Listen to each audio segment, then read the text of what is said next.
The moment Delilah Sutton's wrists were bound with the same coarse rope used on the cattle, she understood that her life had become worth less than livestock in the eyes of the men who controlled it. The Texas sun beat down mercilessly on the small trading post outside of Abilene in the summer of 1872, and the dust kicked up by restless cattle, hooves mixed with the stench of unwashed bodies and desperation.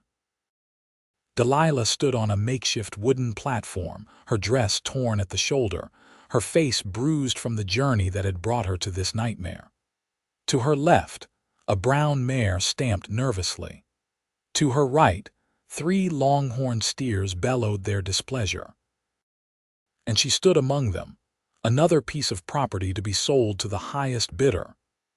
"Now here's a fine specimen," the auctioneer called out, gesturing toward Delilah with a tobacco-stained hand. "Young woman, healthy, can cook and clean. Came from a wagon train that got ambushed 3 weeks back.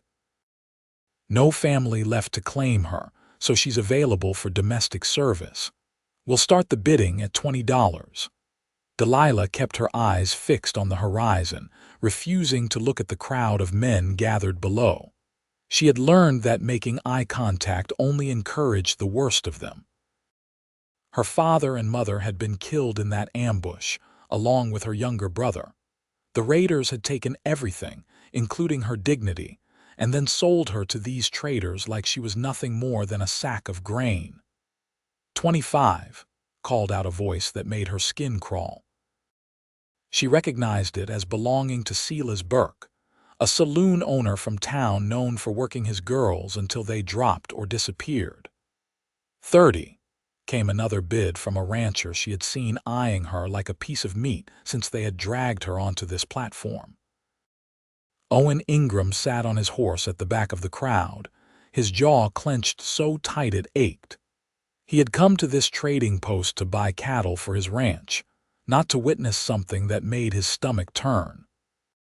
The tall cowboy with sun-weathered skin and dark hair pushed back under his worn hat had seen plenty of ugliness in his 30 years, but this spectacle crossed every line of decency he had ever known. He watched as the bidding continued, each increase in price making him angrier. The woman on the platform was probably younger than his own sister back in Missouri, and these vultures were treating her like property. Her dark blonde hair hung in tangled waves down her back, and even from this distance, he could see the defiance in the set of her shoulders despite the terror that must be coursing through her. $40, Burke called out with a grin that showed his missing teeth. Owen made a decision that would change everything. He nudged his horse forward through the crowd until he was at the front. $100, he announced in a voice that carried across the entire gathering. The crowd fell silent. Heads turned to stare at him.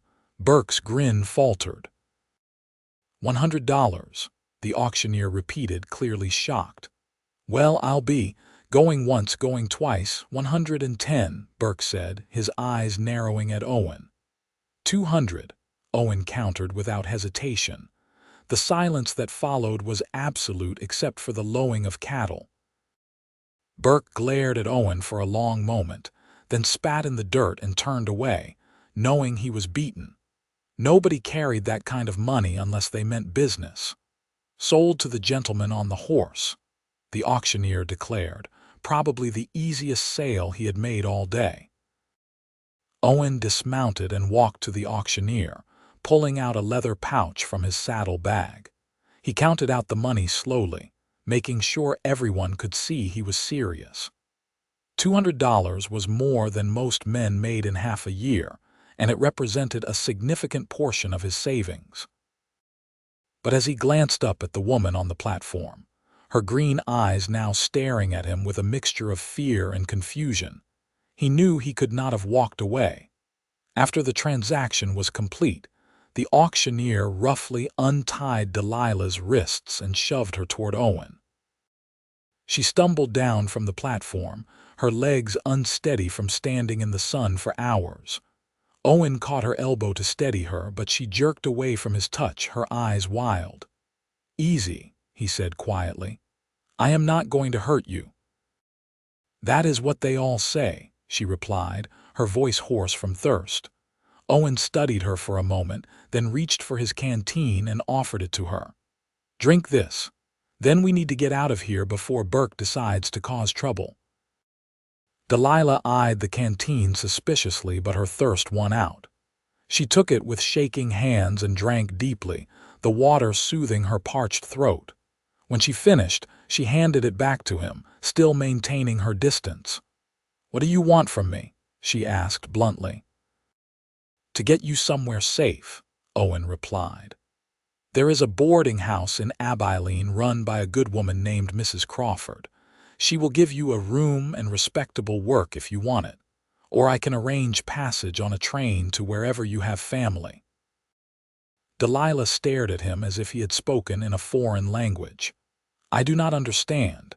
You just paid $200 for me." "I did not buy you," Owen corrected her firmly. "I bought your freedom from those bastards who thought they could sell a human being like cattle. You do not owe me anything. You are free to do whatever you want." For the first time since the ambush that had destroyed her life, Delilah felt tears threatening to fall. She blinked them back furiously, refusing to show weakness in front of all these men still watching. "Why would you do that?" "Because it was the right thing to do," Owen said simply. He gestured to his horse. "Can you ride?" She nodded. Owen helped her mount, noting how she flinched at his touch even though he tried to be as gentle as possible. He swung up behind her, keeping a respectful distance, and turned his horse toward town. The ride to Abilene took about an hour, and neither of them spoke much. Delilah sat rigid in the saddle, clearly uncomfortable with the proximity but too exhausted to protest.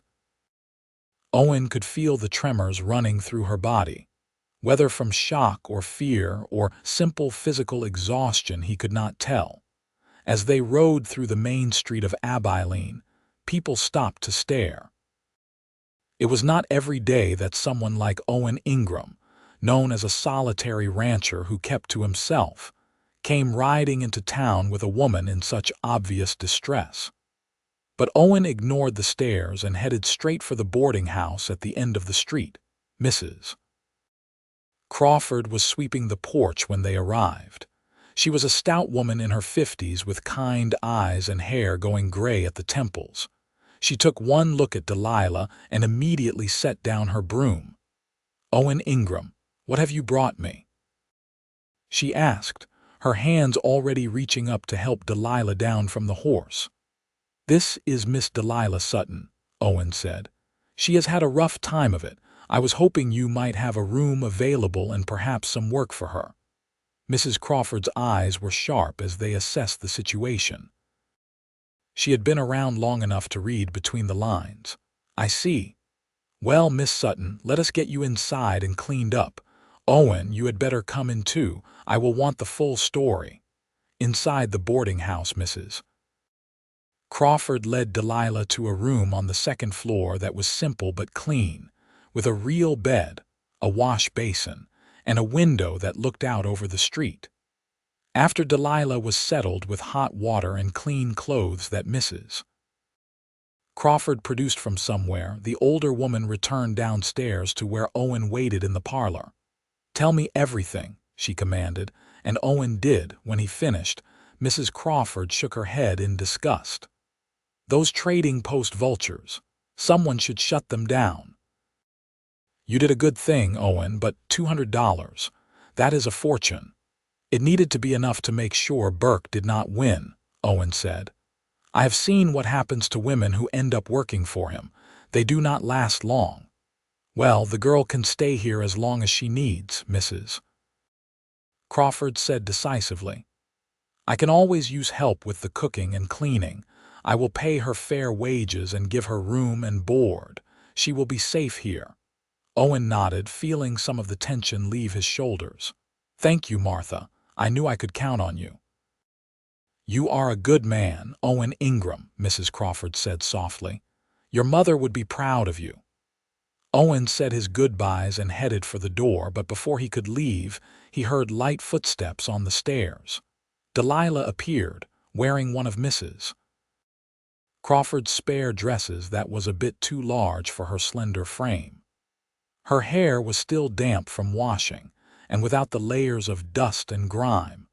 Owen could see that she was quite beautiful in a delicate way that made his chest tighten unexpectedly. "Mr. Ingram," she said, her voice stronger now, "I wanted to thank you properly. I do not understand why you did what you did, but I am grateful. I will find a way to pay you back." "There is nothing to pay back," Owen insisted. "Just take care of yourself and build a new life. That is all I ask." "I owe you my life," Delilah said firmly. "Where I come from, that means something. You saved me from a fate worse than death. I will not forget it." Owen tipped his hat to her, suddenly feeling awkward under her steady gaze. "Good luck, Miss Sutton. Mrs. Crawford will take good care of you." He left quickly, before she could say anything else that would make the strange tightness in his chest grow worse. As he rode back to his ranch several miles outside of town, he tried to convince himself that he had done his good deed, and that would be the end of it. But he could not shake the image of those green eyes staring at him with such intensity, or the way his heart had stuttered when he saw her cleaned up and looking at him like he was some kind of hero. The next few weeks passed in a blur of hard work for both of them. Delilah threw herself into her new position at the boarding house, grateful for the structure and safety it provided. Mrs. Crawford was a fair employer and a kind woman who never asked too many questions about the past. The other boarders were mostly railroad workers and traveling merchants, and Mrs. Crawford made it clear from day one that Delilah was under her protection, and anyone who bothered her would find themselves out on the street. Slowly, Delilah began to heal.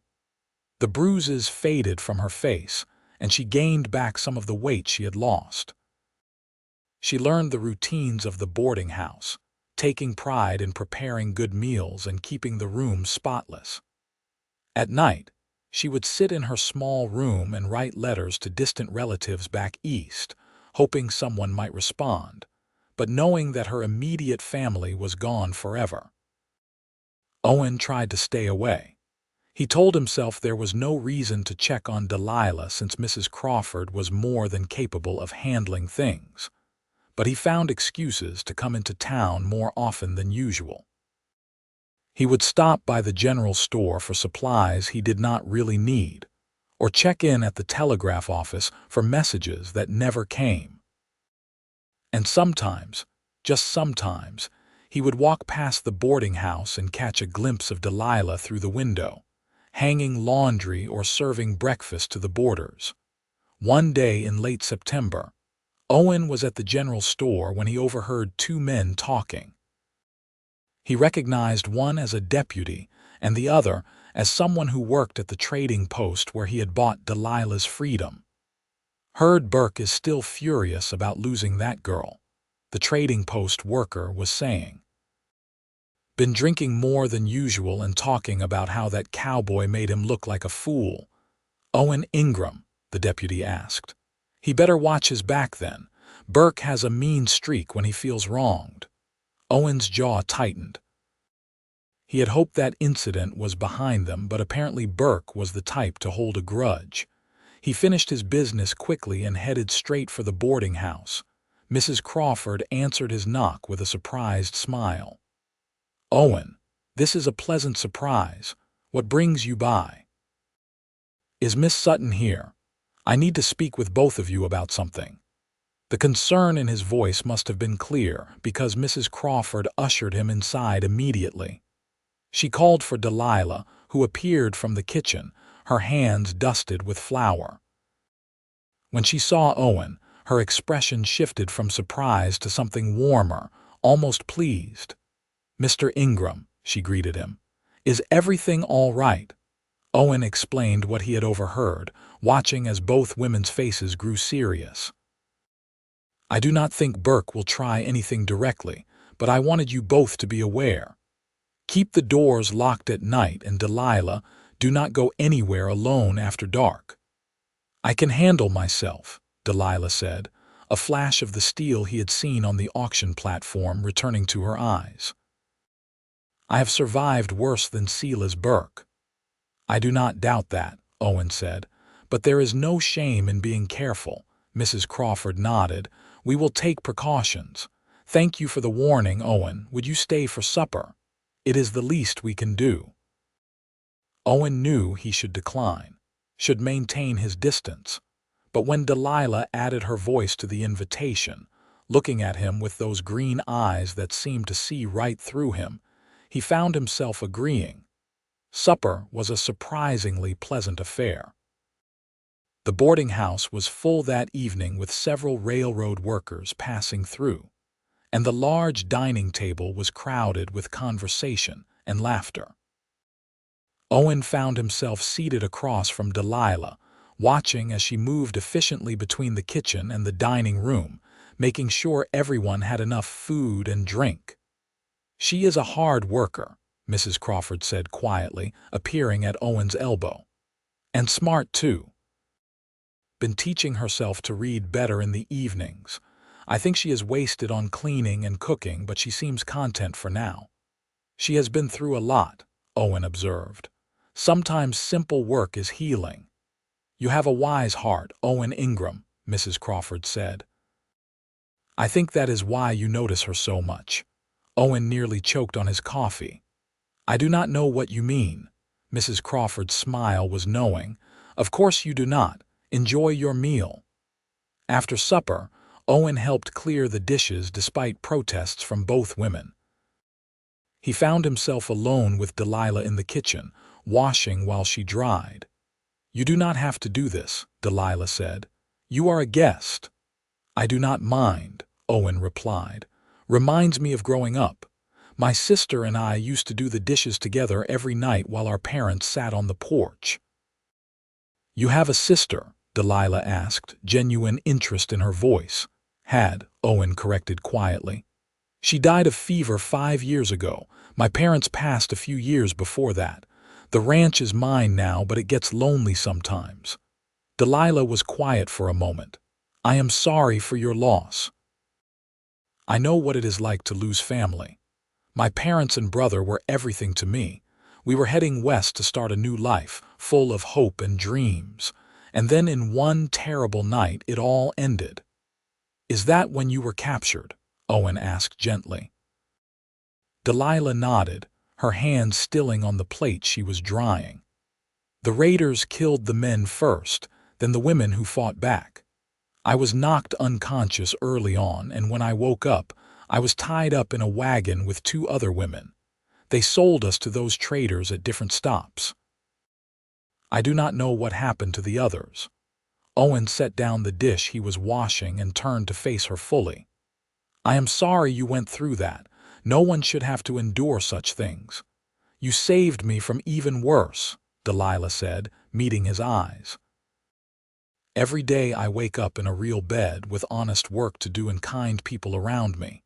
I thank God you were at that trading post. I know you said I do not owe you anything, but I will never forget what you did."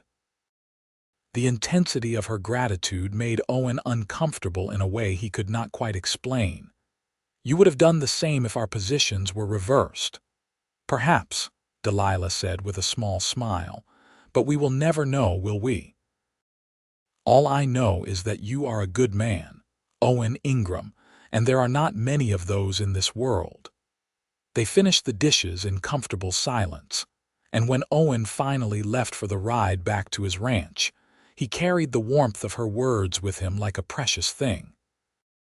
October brought cooler weather and the first hints of autumn colors to the Kansas plains. Owen found himself making excuses to visit town more frequently, and if those visits happened to coincide with meal times at the boarding house, well, that was just coincidence. Mrs. Crawford saw right through him but said nothing, merely smiling knowingly whenever he appeared at her door. Delilah had settled into her new life with a determination that Owen admired. She had taken on additional responsibilities at the boarding house, managing the accounts and dealing with suppliers. Mrs. Crawford joked that she was working herself out of a job, but it was clear the older woman was delighted with her protege's progress.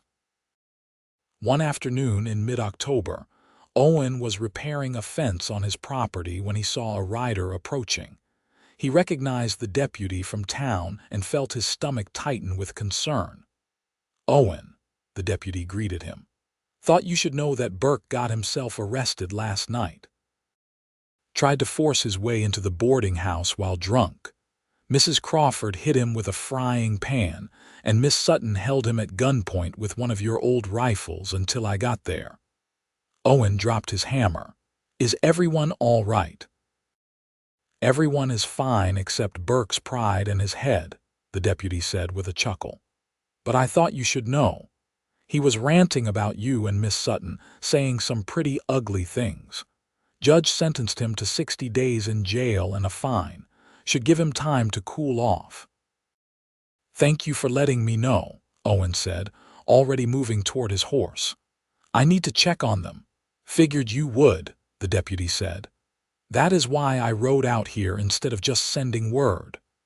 Owen made it to town in record time, his heart pounding with worry the entire way. He burst through the boarding house door without knocking, startling several of the boarders in the parlor. "Where is she?" he demanded. "Upstairs in her room," Mrs. Crawford said, appearing from the kitchen with a knowing look. "She is fine, Owen. Shaken but fine.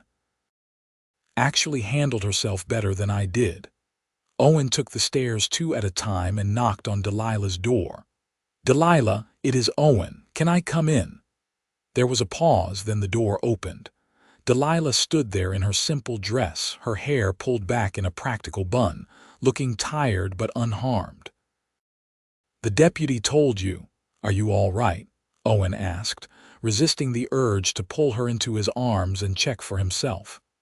"I am fine," she assured him. "Burke was drunk and stupid. Mrs. Crawford got the drop on him with her frying pan, and I just kept him covered until help arrived. Honestly, I think he was more scared of Mrs. Crawford than my rifle." Despite the seriousness of the situation, Owen found himself smiling. "She is a formidable woman." "She is," Delilah agreed. Then her expression grew more serious. "Owen, this happened because of me. Burke came here because he is angry about what happened at the trading post.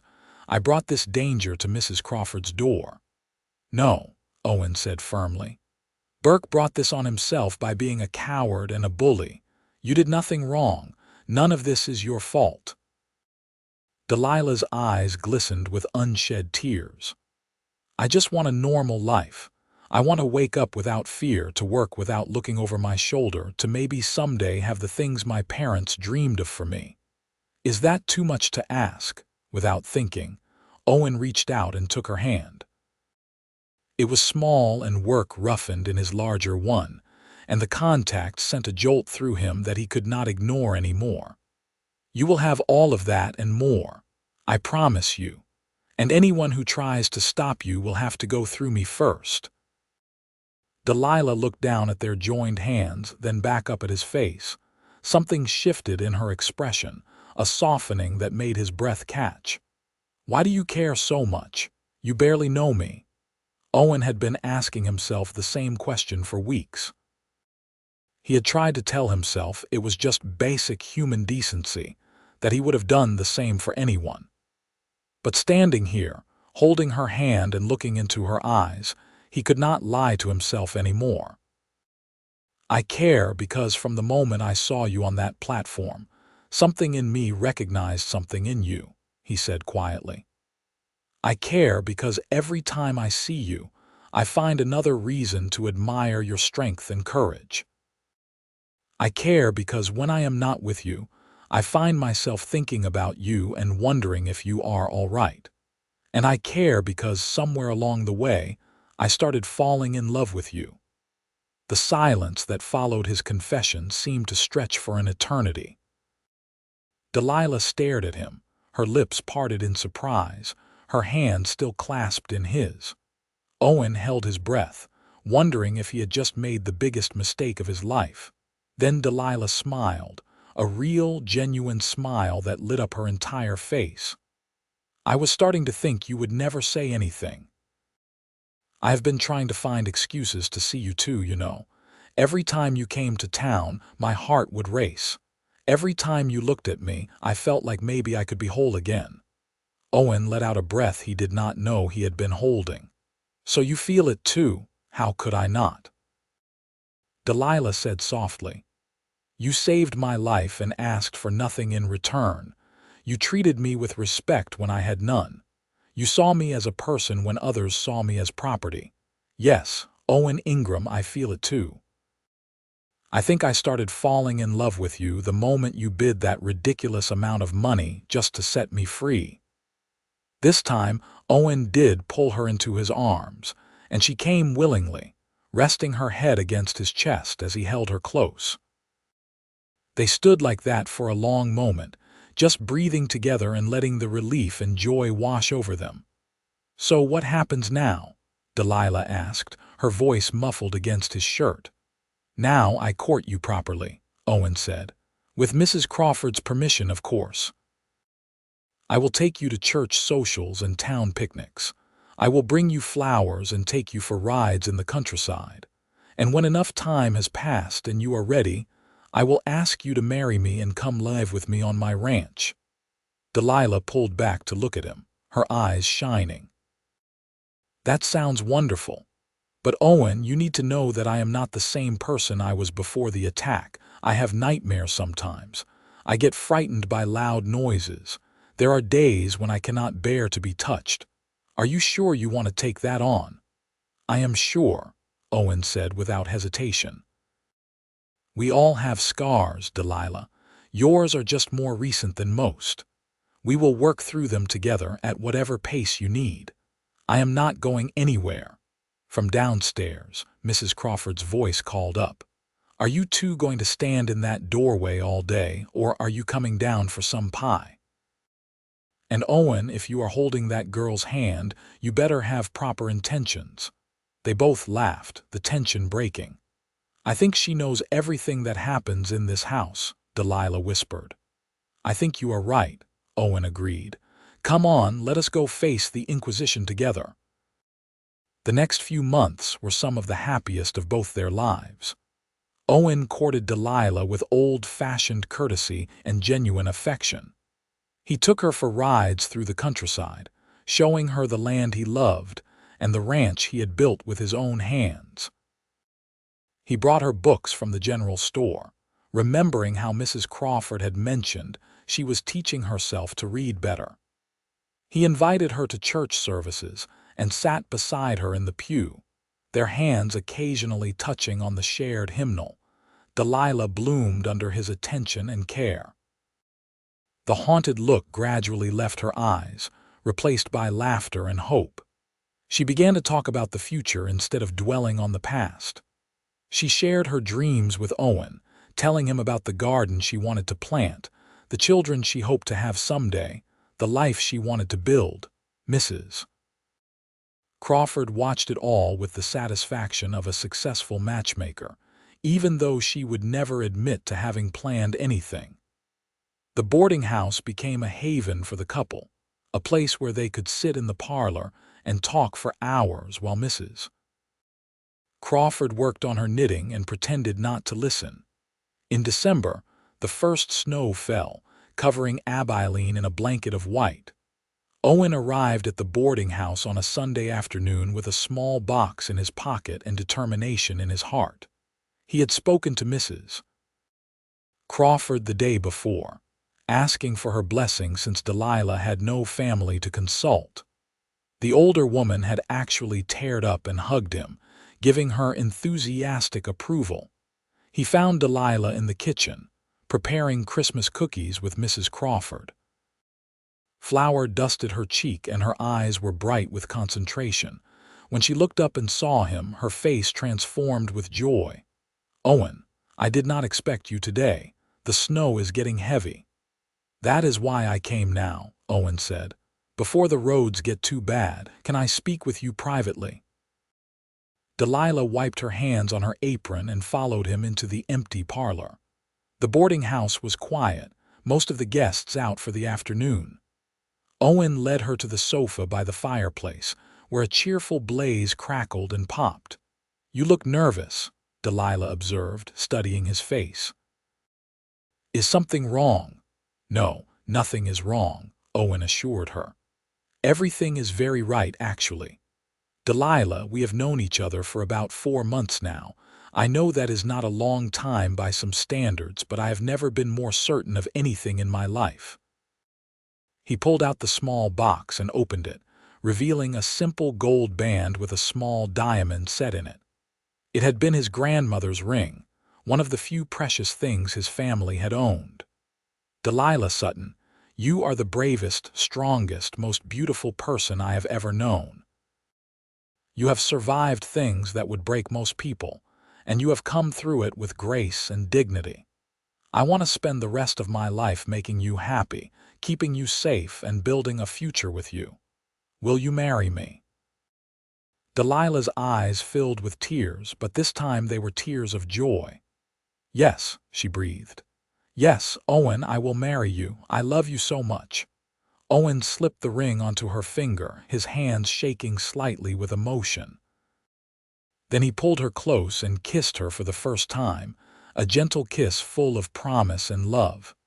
When they finally pulled apart, they were both smiling so wide it hurt. Mrs. Crawford appeared in the doorway, not even pretending she had not been listening.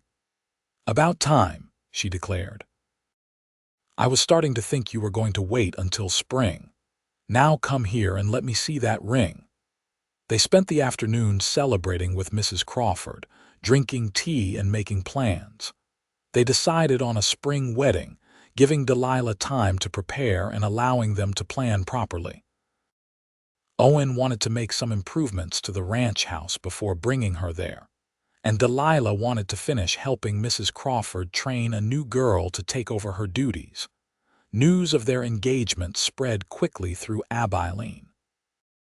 Most people were happy for them, recognizing a good match when they saw one. A few raised eyebrows at the unconventional way they had met, but Owen and Delilah did not care. They had found each other against all odds, and they were not going to let anyone's judgment affect their happiness. Winter passed in a flurry of preparations. Owen spent every spare moment fixing up the ranch house, replacing worn boards and patching the roof. He built new furniture for their bedroom and expanded the kitchen, knowing Delilah loved to cook. He cleaned out the spare room that could someday be a nursery, painting it a cheerful yellow that would catch the morning sun. Delilah worked with Mrs. Crawford to prepare her trousseau, sewing new dresses and household linens. She learned all of Mrs. Crawford's best recipes, determined to be a good wife and partner to Owen. She also continued to heal from her trauma, finding that the security of Owen's love gave her strength she had not known she possessed. In March, Silas Burke was released from jail. He left town immediately, heading west toward California, and they never heard from him again. The news brought relief to everyone, especially Delilah, who had worried about his return. April arrived with wildflowers and warm sunshine.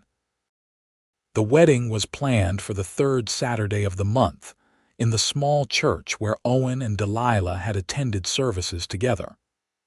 Mrs. Crawford insisted on hosting the reception at the boarding house, refusing to take no for an answer. The night before the wedding, Delilah sat in her room at the boarding house for the last time. Mrs. Crawford joined her, sitting on the bed beside her. "Are you nervous?" the older woman asked gently. "A little," Delilah admitted, "but mostly I am excited. I never thought I would have this chance at happiness. After everything that happened, I thought my life was over, but Owen showed me that it was just beginning." "He is a good man," Mrs. Crawford said. "One of the best. You two will build a beautiful life together." "I hope so," Delilah said softly. "I want to make him happy. He has given me so much." "You have given him just as much," Mrs. Crawford assured her. Before he met you, Owen was existing, not living. He went through the motions of running his ranch and coming to town, but there was no joy in him. You brought that joy back. You saved him just as much as he saved you. Delilah had never thought of it that way, but as she considered Mrs. Crawford's words, she realized the older woman was right. Owen had been lonely and adrift, looking for purpose. Together, they had found meaning in each other. The wedding day dawned clear and beautiful, the sky a brilliant blue without a single cloud. Delilah wore a simple but elegant dress that Mrs. Crawford had helped her make, with lace at the collar and cuffs. Her hair was styled in soft curls, and she carried a bouquet of wildflowers that Owen had picked himself that morning. Owen waited at the altar in his best suit, his dark hair neatly combed, his eyes scanning the door for his first glimpse of his bride. When Delilah appeared on Mrs. Crawford's arm, his breath caught. She was radiant, glowing with happiness and love. The ceremony was simple but heartfelt.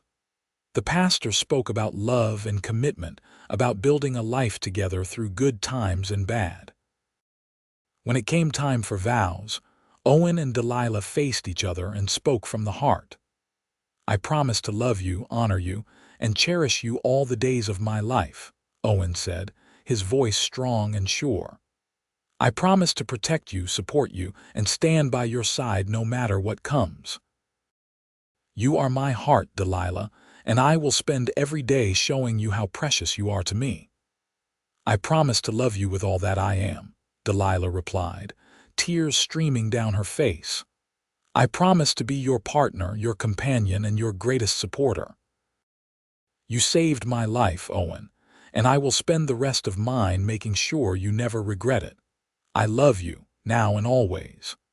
When the pastor pronounced them husband and wife, Owen kissed Delilah with such tender passion that several people in the congregation had to wipe their eyes. The small church erupted in applause as they walked down the aisle together, hand in hand, ready to begin their new life.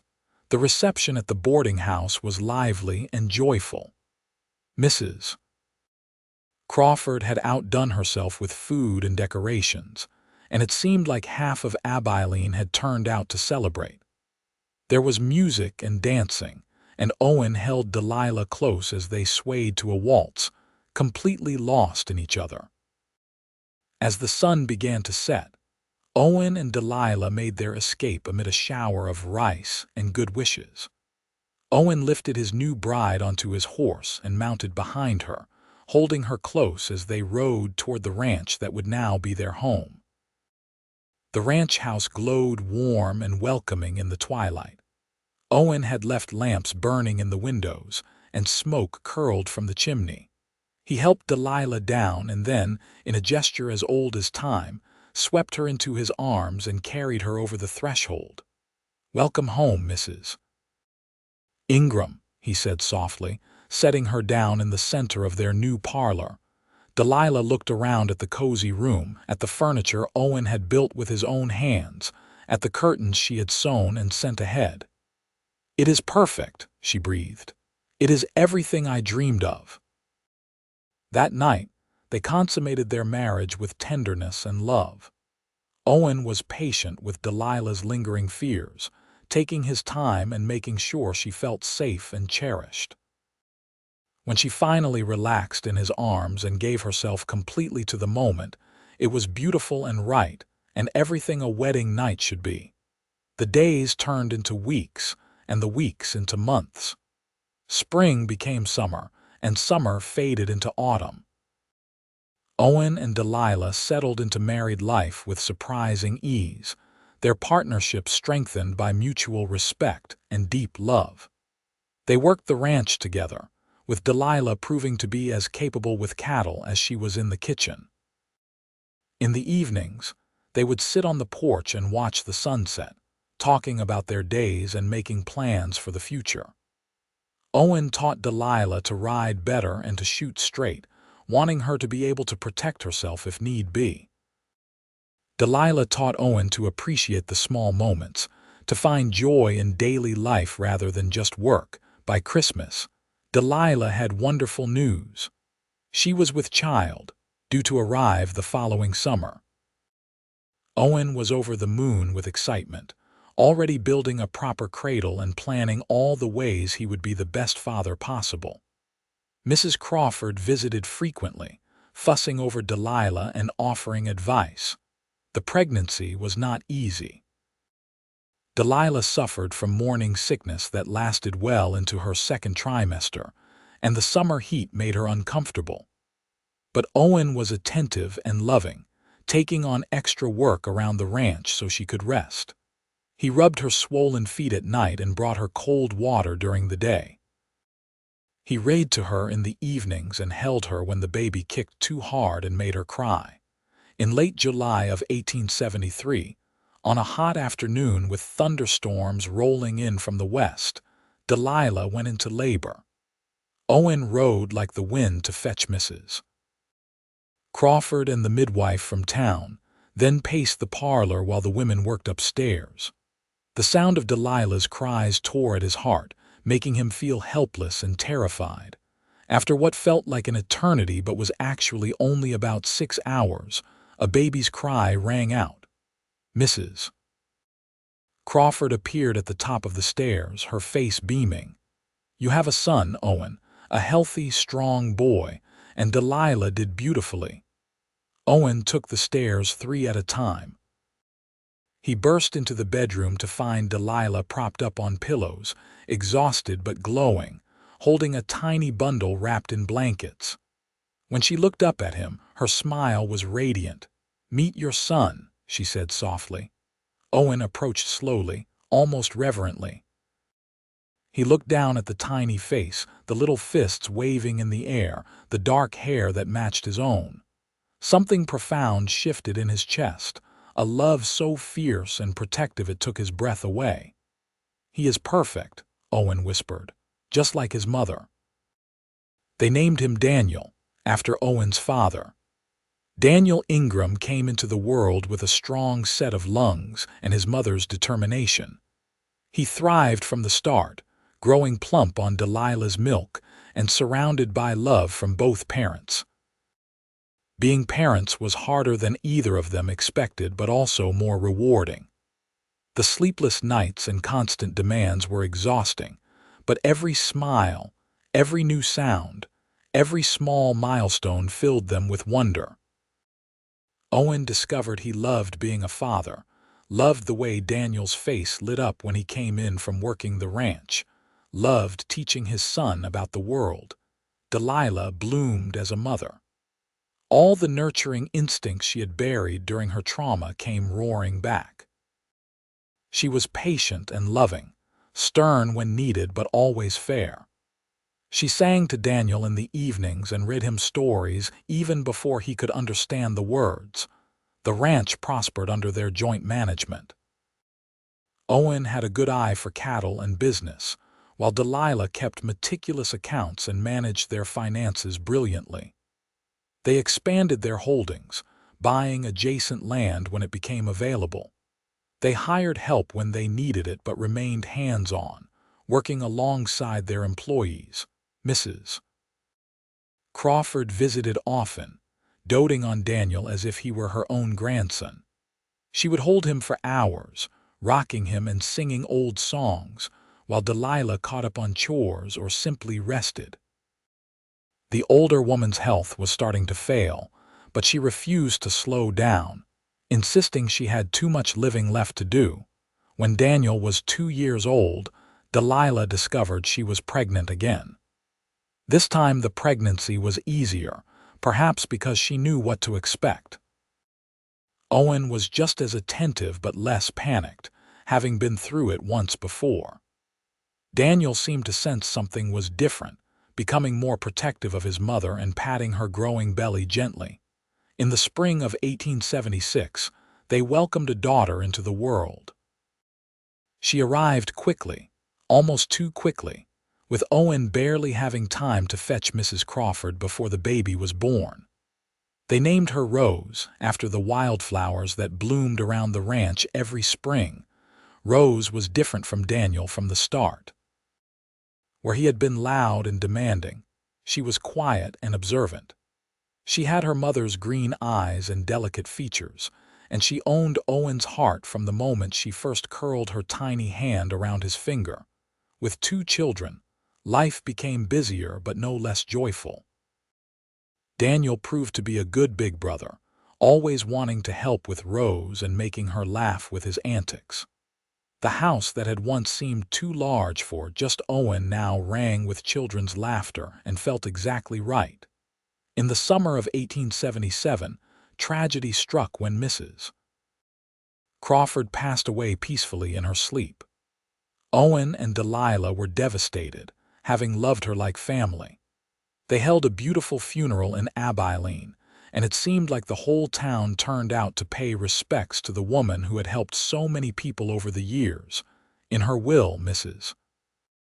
Crawford left the boarding house to Delilah, along with a letter expressing her pride and love.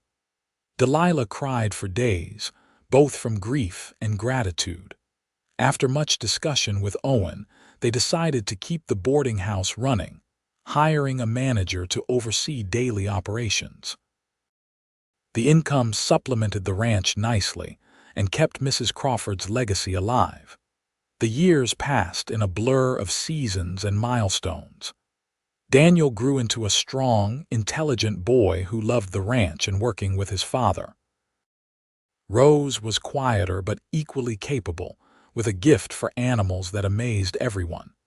She could calm the most skittish horse and had an uncanny ability to know when cattle were sick before anyone else noticed. In 1880, another son joined the family, named Thomas after Delilah's father. He was a happy, easy baby who rarely cried and smiled at everyone. Daniel and Rose doted on their little brother, fighting over who got to hold him and help take care of him. Owen often found himself pausing in his work to watch his family. Delilah in the garden with Rose, teaching her about plants and growing things. Daniel riding beside him, learning about cattle and ranching.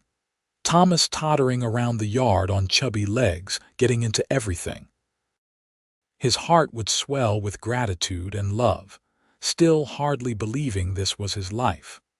One evening in late summer, after the children were in bed, Owen and Delilah sat on their porch as they had done countless times before. Delilah rested her head on Owen's shoulder and he held her close, breathing in the familiar scent of her hair. "Do you remember the day we met?" Delilah asked softly. "Every detail," Owen replied. "I remember thinking I had never been so angry and so certain of what I needed to do at the same time. I was so scared," Delilah admitted. "I thought my life was over. I could not imagine any future worth living. And then you appeared and changed everything." "We changed everything together," Owen corrected. "You could have let what happened destroy you, but you did not. You chose to heal, to trust again, to build a life. That was all you, Delilah. With your help," she insisted. "I could not have done it without you."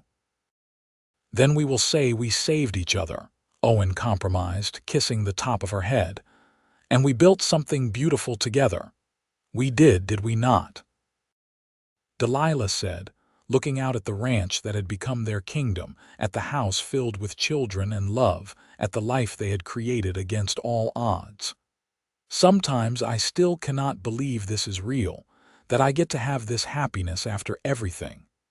"It is real," Owen assured her. "And it is forever.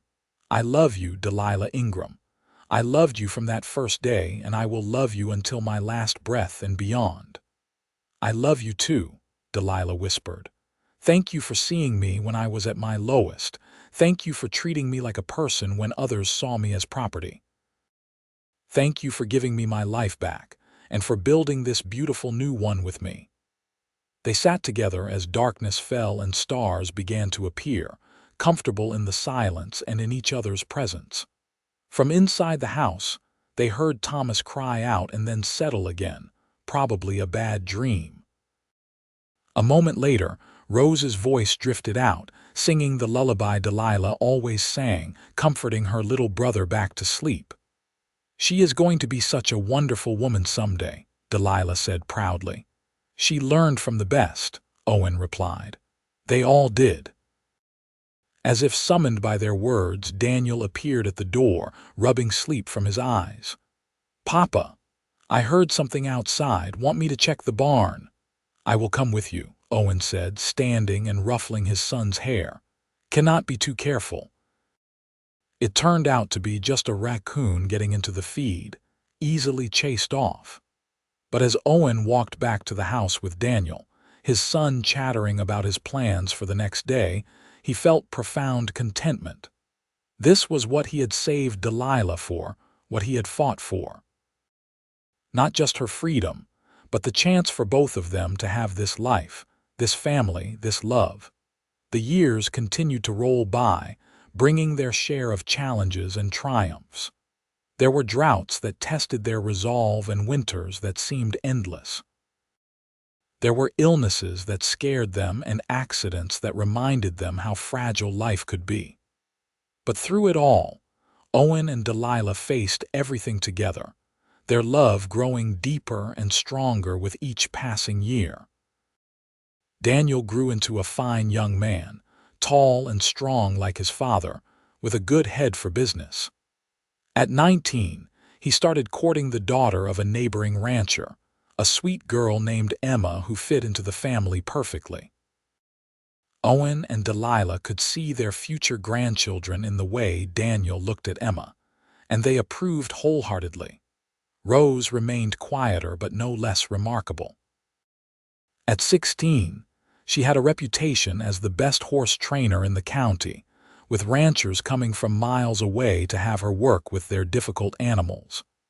She had inherited her mother's strength and her father's determination, along with a gift that was entirely her own.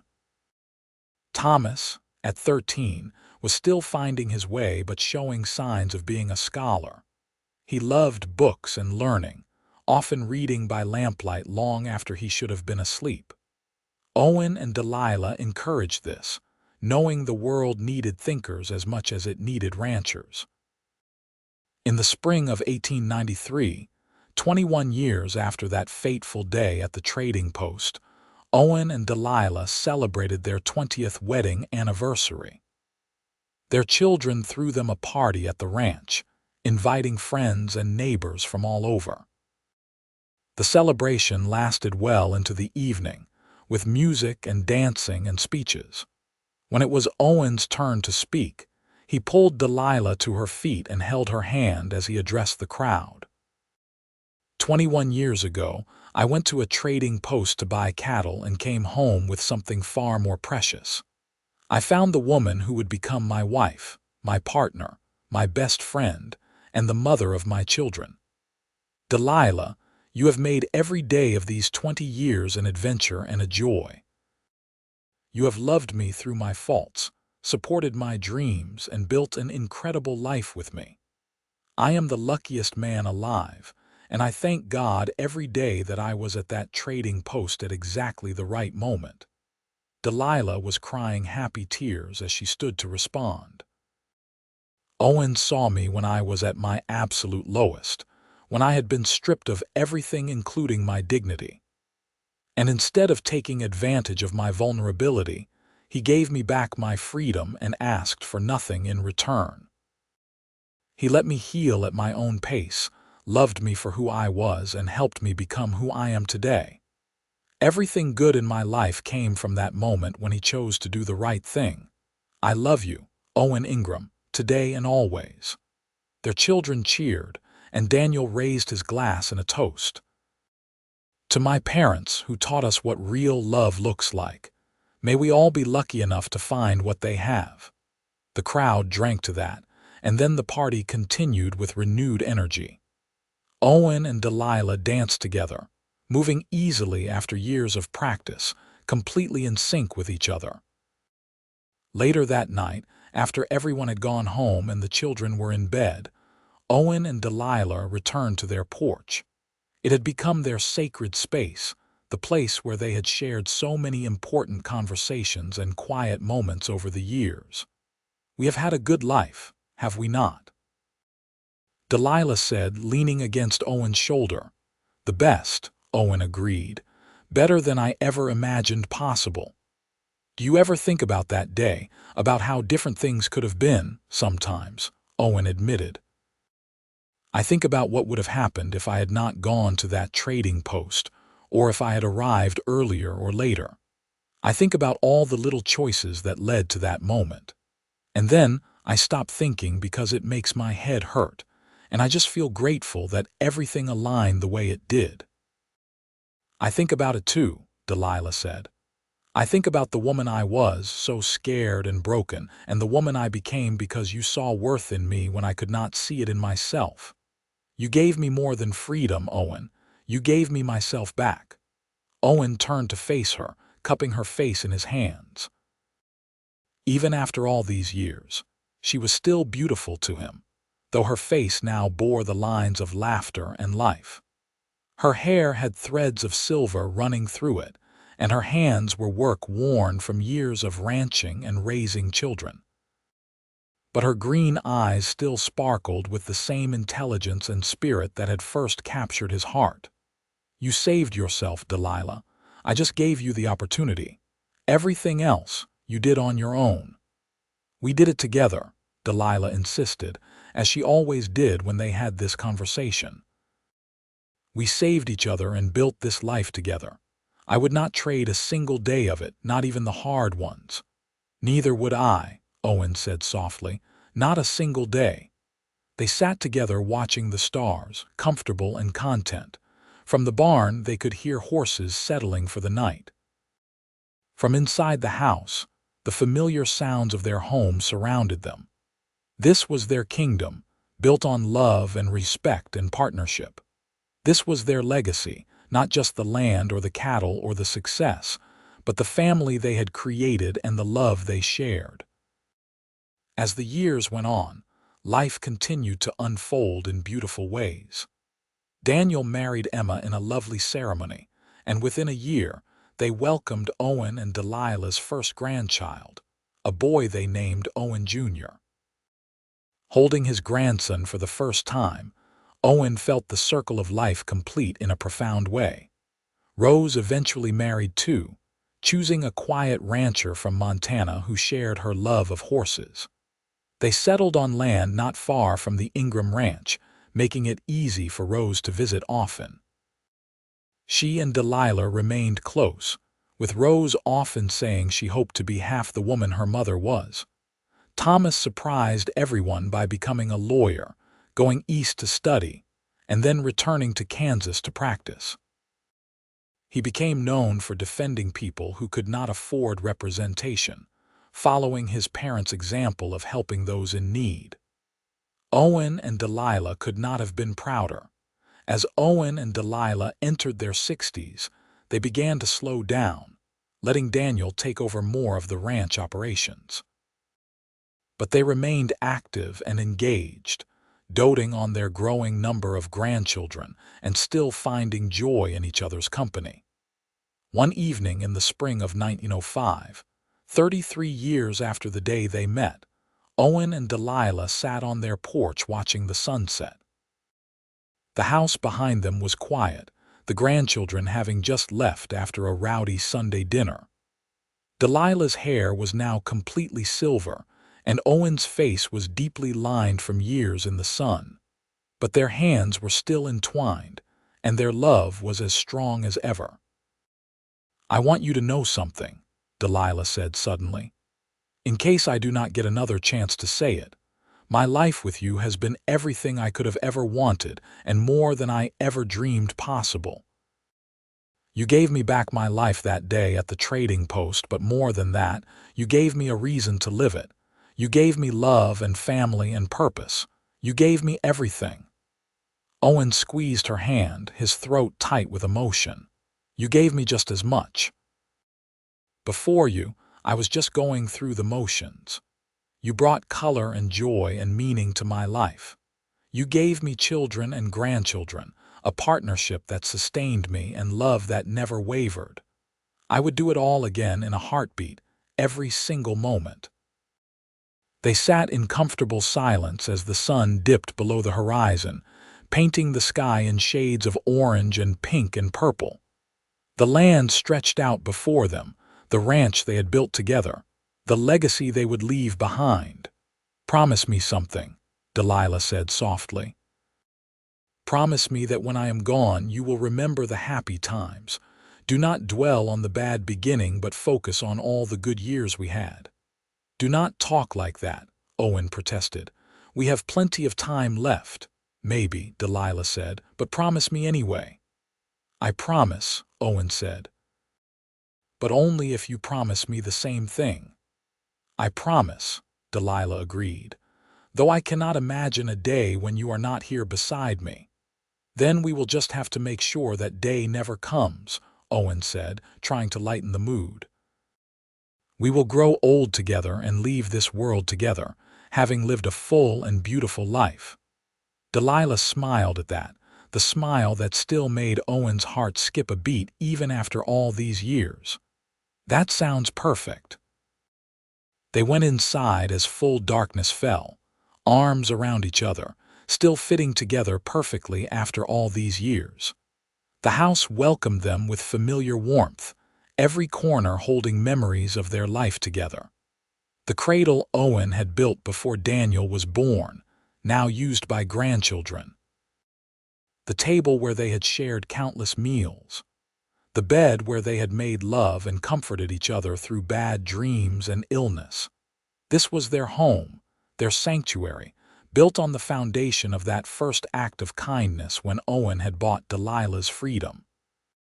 From that single moment of doing the right thing, an entire life had grown, spreading out like ripples in a pond to touch everyone around them. Their children had learned the value of human dignity from watching their father treat their mother with respect. Their grandchildren were growing up knowing they came from a love story that had overcome terrible odds. The ranch hands who worked for them knew they would be treated fairly and paid well.